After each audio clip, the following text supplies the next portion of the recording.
안녕하세요. 저는 서울아산병원 신경과 뇌졸중센터의 김범준이라고 합니다. 오늘은 저희가 뇌졸중에 대해서 이야기를 해보려고 합니다. 먼저 뇌에 대해서 먼저 알아볼까요? 우리 뇌는 전체 몸무게의 한 2% 정도의 중량인 1350g 정도 됩니다. 그럼에도 불구하고 전체 혈류의 20에서 25% 정도를 받아서 생활을 하고 있죠. 굉장히 많은 혈류를 받아서 많은 에너지를 소비하고 있습니다. 주로 포도당을 이용해 가지고 생각을 하거나 또는 움직이거나 이런 것들을 지시하는 데 사용하고 있습니다. 우리의 몸은 자게 되면 보통 근육은 쉬게 된다고 얘기를 하는데 뇌는 쉬는 시간이 없습니다. 밤에도 계속 활발하게 활동을 하지요. 그러다 보니까 꿈도 꾸게 되고 또 이 에너지 소비도 그만큼 많게 됩니다. 우리 뇌는 신경세포로 이루어져 있는데 1000억 개 정도의 신경세포로 이루어져 있다고 합니다. 그리고 신경세포와 세포가 만나는 부분에 시냅스라고 하는 부분이 있는데 1000조 개의 시냅스로 이루어져 있죠. 그만큼 다양한 그 길을 통해 가지고 신경이 전도가 된다고 하면 다양한 역할을 그만큼 할 수 있게 된다는 이야기라고 볼 수 있습니다. 뇌를 바깥쪽에서 한번 볼까요? 이렇게 생겼습니다. 먼저 여기에 보이는 큰 뇌를 대뇌라고 하는데 이 대뇌는 고위 대뇌 기능을 담당합니다. 사람이 생각을 하고 사람답게 살 수 있도록 해주는 역할을 하게 되겠죠. 이 대뇌는 여러 부분으로 이루어져 있는데 여기 보이는 전두 옆 부분, 그 다음에 두정 옆 부분, 축두 옆 부분, 그리고 머리 바깥 뒤쪽에 있는 이렇게 후두 옆 부분으로 나눠지게 됩니다. 각각이 하는 역할이 조금씩 달라서 전두엽은 생각을 하게 되고 두정엽은 공간지각력을 담당하게 되고 축두엽에서는 기억을 담당하게 되고 후두엽에서는 시각, 중추가 존재하는 위치입니다. 또 대뇌 아래쪽에 보면 이렇게 소뇌라고 하는 부분이 있는데요. 그 소뇌 같은 경우에는 균형을 잡는 기능을 하게 되고 대뇌와 소뇌 사이에 뇌관이라고 하는 부분이 있는데 이 뇌관은 눈을 움직인다든지 또는 다리 교자를 써서 여러 가지 신경들이 지나가는 위치를 한다든지 또는 연수라고 해서 아래쪽에서 숨쉬는 기능을 담당한다든지 하게 됩니다. 전두엽부터 조금 더 자세히 살펴보게 되면 전두엽은 행동하는 뇌이기도 하고 또 억제하는 뇌이기도 합니다. 또 동기를 부여하는 뇌여가지고 전두엽도 각각의 위치마다 조금씩 하는 역할이 달라지게 되는데요. 특히나 요 분은 미국에서 철도를 깔던 분인데 불의의 사고로 뇌, 특히 전두엽 부분을 다치게 됩니다. 원래는 너무나 상냥하고 사회적인 분이었었는데 이렇게 머리를 다치고 나서는 갑자기 공격적이 되고 억제가 안 되고 그렇게 성격이 바뀌었었거든요. 그만큼 전두엽은 뭔가 억제를 담당하는 뇌라는 것을 반증하는 그런 경우라고 얘기를 할 수가 있겠습니다. 혹시 뻐꾸기 둥지로 날아간 새라는 영화를 아시나요? 거기에 보면 마지막 장면에 주인공이 뇌 수술을 받고 나서 이렇게 멍하게 있는 장면을 볼 수가 있는데 과거만 해도 이 정신병을 앓고 있는 분들한테 전두엽 절제술이라는 수술을 했었습니다. 이 수술을 받고 나면 갑자기 환자가 조용해지죠. 왜냐하면 동기가 부여되는 뇌를 망가뜨리기 때문에 뭔가를 하지 않도록 하는 그런 수술을 하기도 했었습니다. 또 전두엽에는 재미있는 세포가 하나 있는데요. 바로 거울세포라고 하는 세포입니다. 이 원숭이가 바나나를 잡았을 때 뇌가 각성되는 부분이 존재하는데 그 부분뿐만 아니라 이 바나나를 주게 됐을 때 그거를 잡는 상상을 하더라도 이 활동하게 되는 그런 뇌의 부분이 있습니다. 이 세포가 바로 거울세포인데요. 다른 사람이 뭔가를 하는 것을 본인이 교감하는 그런 세포입니다. 그러다 보니까 이런 거울세포가 망가지게 되면은 자폐증이 같은 그런 증상이 나타날 수도 있게 됩니다. 뇌 전두엽에 있어서도 가장 중요한 역할 중에 하나는 바로 운동 기능을 담당하는 세포들이 있습니다. 운동 기능이 망가지면 마비가 생기게 되겠죠. 대표적으로 안면마비가 일어날 수가 있는데 안면마비에 얼굴에 뭔가가 근육이 움직이지 않는다는 얘기죠. 이 안면마비가 생기면은 두 가지 타입이 있습니다. 하나는 뇌가 망가져서 생기는 안면마비는 주로 얼굴 아래쪽 부분이 많이 망가져가지고 아래쪽에 입술이 잘 움직이지 않거든요. 반면에 이 뇌가 아니라 여기서 나오는 신경이 망가져서 생기는 것을 우리가 안면신경마비, 벨마비, 또는 한방에서 구안화사라고 하는 그런 병인데, 이런 경우는 얼굴의 위쪽 부분까지도 망가지게 됩니다. 그러다 보니까 눈이 감기지 않는다거나 이마에 주름이 잡히지 않는다거나 하는 증상이 같이 생기게 되죠. 그래서 안면마비가 있을 때 뇌경색인지 또는 안면 신경마비인지는 우리가 눈을 감아 보세요 해서 눈을 잘 감으면 이건 뇌경색일 수 있구나, 눈을 잘 못 감으면 이거는 구안화사 벨마비구나 라고 우리가 생각을 하게 됩니다. 근데 이 얼굴을 움직이는 근육은 삼키는 근육이랑도 같이 잘 조화롭게 움직여야 되는데, 만약에는 안면 근육에 마비가 있는 분들은 잘 삼키지를 못하게 되거든요. 그러다 보니까 뇌경색 초기에 이 삼킴 장애가 생기게 되면 잘못하면 폐렴이 생길 수가 있습니다. 특히나 이게 잘못 삼키다 폐로 넘어가면은 그게 중력의 영향을 받아서 폐의 가장 아래쪽 부분에 염증을 일으키게 되거든요. 이런 경우를 흡인성 폐렴이라고 하고, 특징적으로 이렇게 폐 아래쪽에 이렇게 염증이 생기는 것으로 알려져 있습니다. 자, 팔다리 마비도 뇌졸중의 가장 흔한 증상이고 가장 빨리 알아차려야 되는 증상입니다. 그래서 저희가 자가 검사하는 방법을 만들어 놨는데요.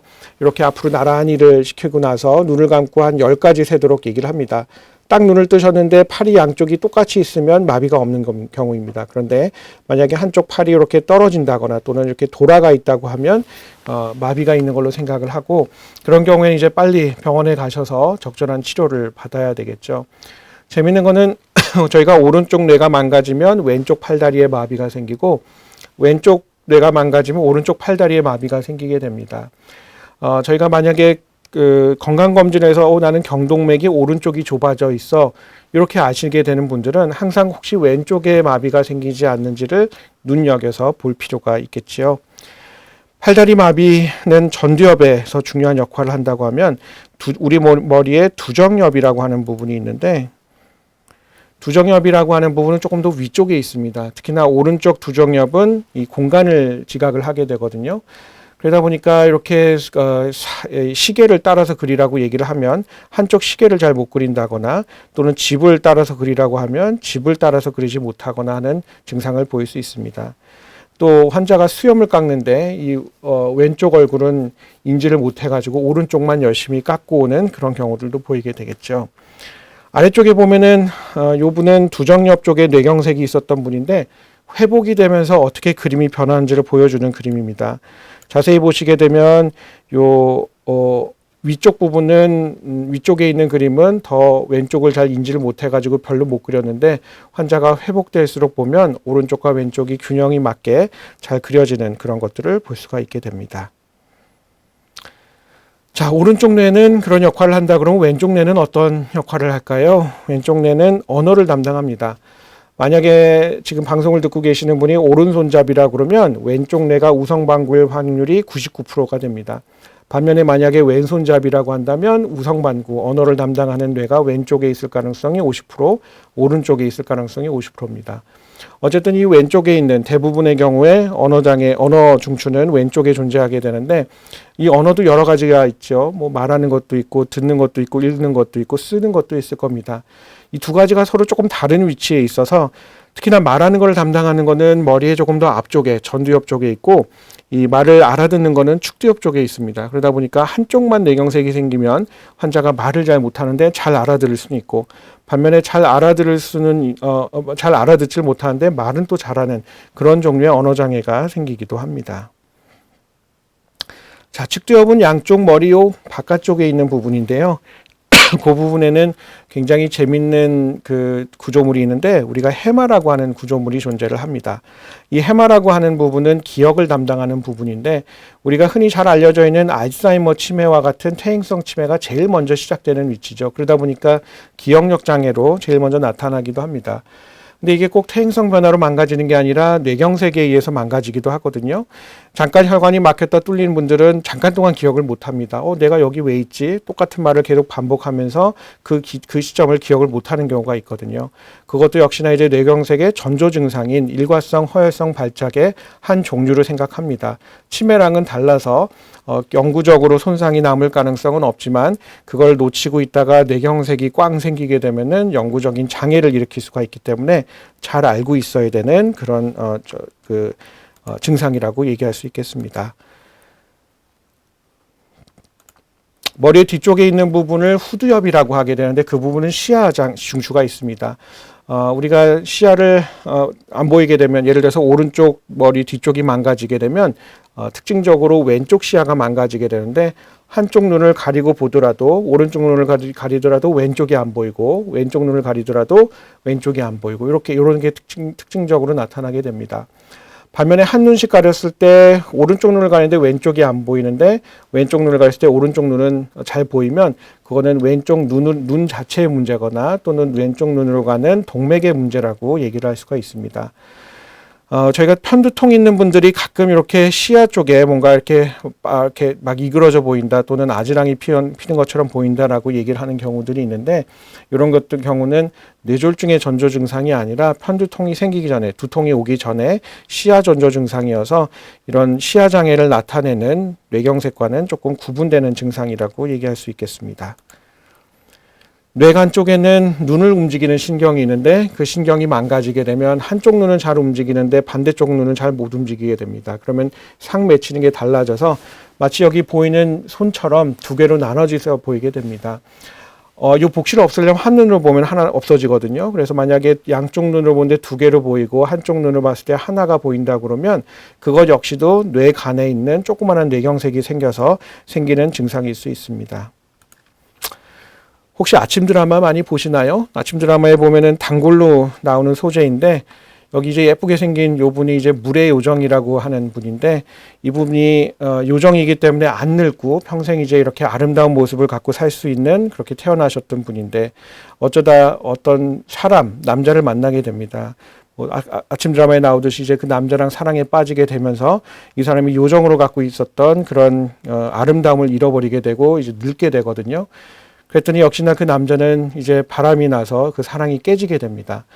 그리고 나서는 이제 어떻게 되죠? 요정의 아버지인 온딘이라고 하는 신이 물의 신이었는데 화가 나서 저주를 내리게 됩니다.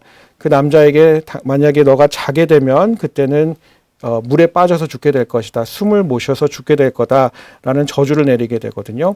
이러한 저주가 실제로 뇌경색 환자들에게서도 보이는데요. 바로 연수뇌경색일 때 그런 현상이 일어나게 됩니다. 어떤 거냐면 연수에는 우리가 호흡 중추가 있어서 깨어있을 때는 막 숨을 잘 쉴 수가 있는데 잠에 들게 되면 의식적으로 숨을 쉬지 않아서 결국은 잠자게 되면 숨이 멎어서 돌아가시게 되는 그런 증상을 나타내는 경우가 있습니다. 그래서 그런 분들이 이제 입원하게 되면 저희가 밤에 특히나 숨을 잘 쉬는지 산소 포워더가 잘 유지되는지를 확인하게 되고 만약에 연수경색 때 그런 수면이 무호흡이 생긴다고 그러면 이런 기구를 이용해 가지고 밤에 주무실 때는 강제적으로 호흡을 시키게 하는 그런 치료를 하기도 합니다.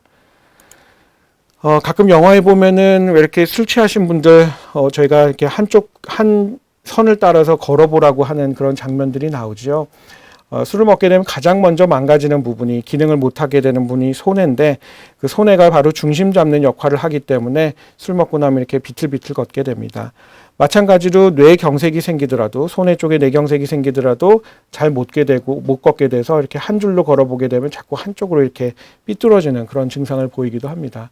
또 저희가 코치기라고 부르는데 손을 쭉 뻗었다가 코를 정확하게 짚으라고 얘기를 하면 정상적으로 짚으면 되지만 만약에 뻗었다가 끝에서 이렇게 정확하게 짚지 못하면 그 역시 손의 뇌경색을 시사하는 소견이라고 얘기를 할 수가 있겠습니다. 자, 이렇듯 뇌경색은 각각의 위치에 따라서 증상이 다 다르게 나타나기 때문에 그 증상을 잘 알고 있는 게 빨리 이제 치료를 받을 수 있는 가장 기본적인 거라고 생각이 됩니다. 자, 뇌졸중은 저희가 이제 이 중자가 맞을 중자거든요. 한자로 치면 가운데 중자를 쓰게 됩니다. 뭔가 갑자기 맞아서 생긴다라고 얘기를 하지요. 그 맞게 되는 원인이 굉장히 여러 가지가 있습니다. 가장 대표적인 거는 큰 혈관에 이렇게 동맥경화가 생기게 되면 혈관이 좁아져서 그 좁아진 데에서 피가 흐르다가 피딱지가 만들어져서 머리로 날아갈 수가 있게 되고 또 점점 좁아지던 혈관이 막히게 되면 뇌경색을 일으키기도 합니다. 큰 혈관만 막히는 게 아니라 머리에는 보면은 소혈관이라고 그래서 큰 혈관에서 이렇게 분지돼서 나오는 혈관들이 있거든요. 그 혈관이 막히더라도 또 뇌경색을 일으킬 수가 있습니다. 심장에서 부정맥이 있거나 그러면 거기서 혈전이 만들어져서 머리로 날아가서 뇌경색이 생길 수도 있죠. 각각의 경우에 따라서 치료가 다 달라지기 때문에 입원을 하게 되면은 원인이 뭔지를 열심히 찾아보게 됩니다. 특히나 우리나라 같은 경우에는 소혈관 질환이라고 하는 병이 많고요. 또 머리 안쪽에 동맥경화가 생겨서 생기는 뇌경색이 많이 있습니다. 또 젊은 분들에게는 이렇게 움직이다가 혈관이 찢어져서 생기는 뇌경색도 있고, 또 난원공 개존증, 열린 타원 구멍이라고 그래서 심장에 심방과 심방 사이에 저런 구멍이 있게 되면 원래는 폐 쪽으로 이렇게 피딱지가 가서 이렇게 걸러져야 되는데 그게 반대편 구멍으로 날아가서 머리 쪽으로 이렇게 그 혈전이 색전이 돼서 혈관을 막아서 생기는 뇌경색도 있습니다. 원인에 따라서 치료도 좀 달라지는데 특히나 이런 구멍이 있는 경우에는 막아주는 시술을 하면 뇌경색을 많이 줄일 수가 있어서 정확한 원인을 찾는 게 그만큼 중요하다라고 얘기할 수 있겠습니다. 어떻게 치료해야 될까요? 우리 화장실에서 변기 막히면 어떻게 하세요? 가서 빨리 뚫어줘야 되죠. 처음에는 트레펑이라고 하는 뭐 이렇게 액체 같은 걸 부어서 막 뚫어줄 겁니다. 마찬가지로 저희도 혈전 용해술이라고 그래서 TPA라고 하는 약을 빨리 달아서 이걸 뚫어주는 것을 보통 증상식 생기고 나서 4시간 반 안에 오시면 고려하게 됩니다. 그걸로도 안 뚫리면 어떻게 해요? 이렇게 길다랗게 생긴 걸로 와서 막 이렇게 쑤셔야 되죠. 마찬가지입니다. 저희도 혈관 안으로 철사 같은 걸 이렇게 쭉 넣어서 머리 안쪽에 있는 이런 피딱지를 끄집어내는 시술을 하게 되는데 그것을 혈전 제거술이라고 합니다. 최근에는 한 80%까지도 혈관을 잘 뚫어주기 때문에 빨리 오시면 그만큼 이 장애 없이 살아갈 가능성이 높아진다고 얘기할 수 있겠습니다. 잘 뚫어주거나 하고 나면은 저희가 그 다음에 입원을 시켜드리는데요. 뇌졸중 집중치료실에 가서 보통 치료를 합니다. 일반 병실에 입원하는 것보다 이런 집중치료실에 입원하는 게 훨씬 더 치료 성적이 좋다고 잘 알려져 있는데 환자가 악화되는 것도 빨리 찾을 수가 있고 혹시 악화된다고 그러면 그때는 빨리 혈압을 올리는 치료를 할 수도 있고 또 뇌경색의 큰 원인 중에 하나인 부정맥을 빨리 찾아낼 수 있기 때문에 뇌졸중 집중치료실에 잘 입원해서 치료를 받는 게 중요합니다. 난 입원했는데 검사만 하고 퇴원했어요 라고 얘기하시는 분들도 종종 보게 되는데 검사를 하는 이유는 기본적으로 원인을 찾기 위한 경우입니다. 저희가 왜 경찰관들이 어떤 범행 현장에 나가면은 여기는 뭐가 어떻고 하면서 범인을 추정하잖아요.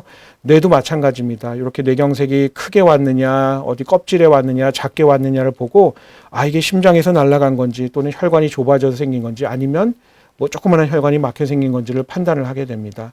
그리고 나서는 이제 직접 용의자들 불러서 취조를 해봐야겠죠.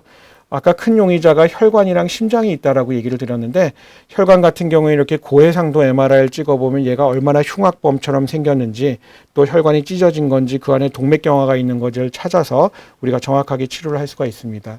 심장 같은 것도 마찬가지여서 이렇게 초음파를 해보면 안에 구멍이 있네, 심장에 판막이 안 좋네, 또는 이 사람은 부정맥이 숨어 있을 가능성이 높겠네를 판단하게 되죠. 그런 경우에 홀터 검사라고 해서 24시간 동안 이렇게 달고 있으면 실제 막 부정맥이 지나가는 게 보이거든요. 그런 경우에는 범인을 정확하게 잡아서 약을 쓸 수가 있기 때문에 치료의 성적이 더 좋아지게 됩니다. 어떤 약을 쓰느냐? 혈관이 좁아져 있을 때는 피딱지가 뭉치지 않도록 하는 항혈소판제제를 쓰게 되고 심장에서 부정맥이 있는 환자분들 같은 경우에는 항응고제라고 하는 약을 쓰게 됩니다. 아마 여기 있는 약들은 한 번씩은 다 이름을 들어보셨을 거라고 생각이 됩니다. 자, 이제 약을 결정하고 나면 어떻게 해야 돼요? 원래 갖고 뇌졸중 때문에 생긴 그 장애를 빨리 극복할 수 있도록 해줘야 되죠. 재활치료가 굉장히 중요합니다.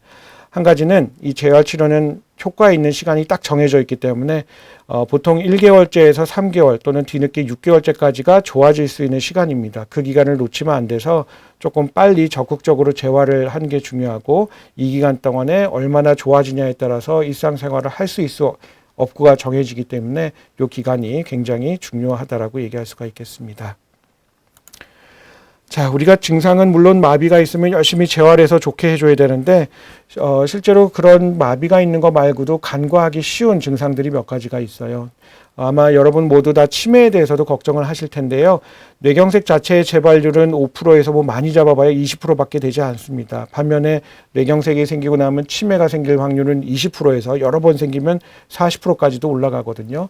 따라서 이 치매가 있는지 없는지, 인지기능 장애가 있는지 없는지를 외래에서 저희가 평가를 하게 되고 필요하다면 인지기능 개선제를 써서 또 약을 쓰게 됩니다. 또 뇌경색이 생기고 나면 워낙 불편하니까 우울증도 잘 생겨요. 그래서 이 우울증 같은 게 특히나 환자들을 많이 괴롭히는 증상이기도 하고 아까 재활을 방해하는 증상이기도 해서 초기에 만약에 환자가 우울하다고 그러면 적극적으로 우울증 약을 써서 환자의 기능도 개선시켜주고 또 환자의 예후도 좋게 해주는 그런 치료를 하기도 합니다. 또 뇌경색 환자분들 제일 힘들어하는 것 중에 하나가 마비보다도 통증이에요. 전체 뇌경색 환자의 한 20% 정도는 어깨에 통증이 생깁니다. 왜냐하면 마비가 생기면 관절과 관절 사이가 이렇게 벌어지게 되기 때문에 더 덜그락덜그락거리면서 관절염도 잘 생기거든요. 또 만약에 신경이 망가져 있으면은 신경이 손상된 부분으로 저릿저릿한 통증이 중추신경통이 생기기도 합니다. 통증의 원인이 뭐냐에 따라서 치료도 달라지게 되기 때문에 원인을 잘 찾아서 그에 대한 치료를 하는 것도 중요합니다. 혈압은 뇌경색이 가장 중요한 위험인자라서 한 60% 정도를 설명하거든요. 여기서 딱 두 가지 숫자만 기억하면 큰 혈관이 좁아져 있는 경우에는 120에서 140 사이에 소혈관 질환, 작은 혈관이 막혀서 생겼다면 110에서 130 사이로 조금 더 낮춰서 이렇게 조절하는 게 중요합니다. 집에 혈압계를 사시게 되면 이렇게 아침에 일어나서 한 5분 정도 화장실 다녀와서 5분 정도 쉬고 나서 혈압을 재서 쭉 적어 오시면 저희가 평균 혈압도 볼 수가 있고 이게 얼마나 왔다 갔다 하는지도 볼 수가 있거든요. 그런 것들을 보고 나서 혈압약을 얼마나 센 걸 써야 될지 얼마나 길게 작용하는 걸 써야 될지 두 번에 나눠서 쓰는 게 좋을지 이런 것들을 판단해서 저희가 치료를 하게 됩니다. 당뇨랑 고지혈증도 중요하지요. 우리가 쉽게 생각하면 일반적인 물이랑 설탕물이랑 부어보면 설탕물이 훨씬 끈적하죠. 그만큼 순환을 잘 안 시킬 겁니다. 그래서 혈당을 잘 떨어뜨려서 당화혈색소라고 하는 3개월 동안의 평균 혈당치를 보는 거를 7.0 아래로 조절을 하도록 하고 뭐 약으로만 조절하는 거는 아니잖아요. 저희가 식사를 할 때도 과일이나 또는 믹스커피와 같이 단 거를 드시지 않도록 하는 것이 굉장히 중요합니다. 최근에는 특히 어떤 당뇨 약제들은 뇌경색을 줄여준다는 근거들이 나오고 있기 때문에 담당 주치의 선생님이랑 잘 얘기를 해서 환자한테 가장 적합한 약을 결정하는 것이 중요할 겁니다. 고지혈증은 콜레스테롤이 높으면 혈관에 때를 쌓이게 하죠. 벽에 이렇게 때를 쌓아서 쌓이게 해서 점점 더 좁게 만듭니다. 그러다 보니까 큰 혈관이 좁아져 있는 분들은 안 좋은 콜레스테롤을 70 이하로 그리고 소혈관 질환이나 심장 질환이 있는 분들도 한 100 이하로는 조절하도록 합니다. 마찬가지로 약으로 조절하면 50% 이상의 콜레스테롤 수치를 낮출 수가 있는데 환자 본인이 할 수 있는 것은 식사를 한다든지 운동을 하는 거겠죠. 그런 것들을 통해서도 한 5% 정도를 낮출 수가 있기 때문에 환자 본인이 할 수 있는 것도 열심히 하는 게 중요하겠습니다. 제가 오늘 강의 중에 가장 어떻게 보면 꼭 강조를 하고 싶은 부분인데 우리가 약을 먹다 보면 중단해야 되는 경우가 분명히 있습니다. 그런데 필요 없는 경우에 약을 중단하게 되면 필요 없는 뇌경색의 위험을 감수하게 되는 경우거든요. 만약에 단순 발치를 한다거나 진단적인 내시경을 한다거나 또는 혈관이 없는 백내장 수술을 한다고 하면 그때는 약을 먹으면서 하도록 권유를 하고 있습니다. 근데 어쩔 수 없이 큰 수술을 해야 돼요. 그런 경우는 약을 끊을 수밖에 없겠죠. 그렇다고 하더라도 최소한의 기간만 끊는 것이 중요합니다. 아스피린은 7일, 클로피도그렐은 5일, 슬로스타졸은 3일, 그리고 트라이플루살은 5일에서 7일 전에, 그리고 와파린은 보통 한 2, 3일 전에, 그리고 새로운 항응고제는 보통 이틀 정도만 끊어도 됩니다. 천편일률적으로 일주일을 끊어야 되는 게 아니기 때문에 꼭 본인이 먹고 있는 약을 잘 확인하시고 꼭 끊어야 되는 기간만 끊고 시술이나 수술을 받도록 권고를 하고 있습니다. 뭘 먹어야 될까요? 운동은 또 어떻게 해야 될까요? 뭘 먹어서 딱 좋은 음식은 아직까지는 없는데 지중해식 식단이라고 해서 이렇게 콩 같은 거 먹고 오이나 토마토 먹고 하는 게 뇌경색을 줄일 수 있다고 하는데 솔직히 우리나라 식단에서 저렇게 먹기는 쉽지 않습니다. 저부터도 저렇게 먹는 걸 별로 좋아하지는 않거든요. 오히려 이제 뇌졸중 환자분들한테 저희가 뭐라고 그러냐면 기름진 음식이나 또는 맵고 짠 음식처럼 자극적인 음식은 조금 피하고 혹시라도 혈압이 있으면 짠 음식은 조금 피하세요. 이렇게 설명을 합니다. 실제로 미국에서도 뇌경색이 가장 많이 생기는 데를 보면 요 남부지방 쪽인데 거기 왜 닭튀김 같은 거 많이 먹잖아요. 그런데 먹는 부분들이 더 뇌경색의 위험을 높일 수 있어서 그렇습니다. 운동도 중요하죠. 일주일에 보통 4번에서 5번 정도 30분 이상 유산소 운동을 하면 뇌경색을 많이 줄일 수 있다고 그러기 때문에 규칙적인 운동을 하는 것 역시 뇌졸중의 위험을 줄이는 데 매우 중요합니다. 자, 우리가 건강식품 뭘 먹어야 되나요? 많이 물어요. 오메가3가 좋은가요? 크릴 오일이 좋은가요? 하지만 건강식품은 뇌졸중 약물을 대체할 수는 없습니다. 그래서 뭐 건강식품을 원하시면 드시는 것을 말리지는 않는데 그 약을 먹었을 때 뇌경색을 줄여준다는 근거는 없어서 처방받으신 뇌경색 예방 약물들을 잘 드시는 게 제일 중요합니다. 약은 언제까지 먹어야 되나요? 라는 질문을 참 많이 받는데요. 환자분들께 꼭 말씀드리는 게 약을 끊는 것이 목표가 되지 마시고 내 삶을 건강하게 살 수 있는 목표가 맞아서 어떤 약을 쓰게 되면 그 약을 왜 먹는지를 꼭 알고 계시고 그 약이 하는 효과가 필요하다고 그러면 꾸준히 잘 드시는 것이 정말 가장 중요할 거라고 생각이 됩니다. 마지막으로 말씀드리고 싶은 거는 우리가 뭐 소 잃고 외양간 고친다라는 얘기도 있지만 소를 잃더라도 외양간은 또 고쳐야죠. 그래야지만 다음 소를 잘 키웁니다. 정호승 시인의 모세도 보면 이렇게 구부러진 못이 마치 뇌졸중이 생긴 아버지의 모습과 비슷하다라는 얘기가 나옵니다. 그 못도 저희가 다시 펴가지고 잘 펴가지고 또 쓸 수 있게 만들고 또 건강하게 만드는 게 중요하기 때문에 뇌경색이 한번 생기셨던 분이라고 하더라도 앞으로 다시 생기지 않도록 잘 예방하고 또 재활을 통해 가지고 환자의 기능을 좋게 한다 그러면 얼마든지 건강한 삶을 또 사실 수가 있기 때문에 그렇게 희망을 갖고 또 열심히 치료를 하면서 우리가 볼 수 있도록 하는 게 제일 중요하지 않을까 생각합니다. 네, 경청해 주셔서 감사합니다.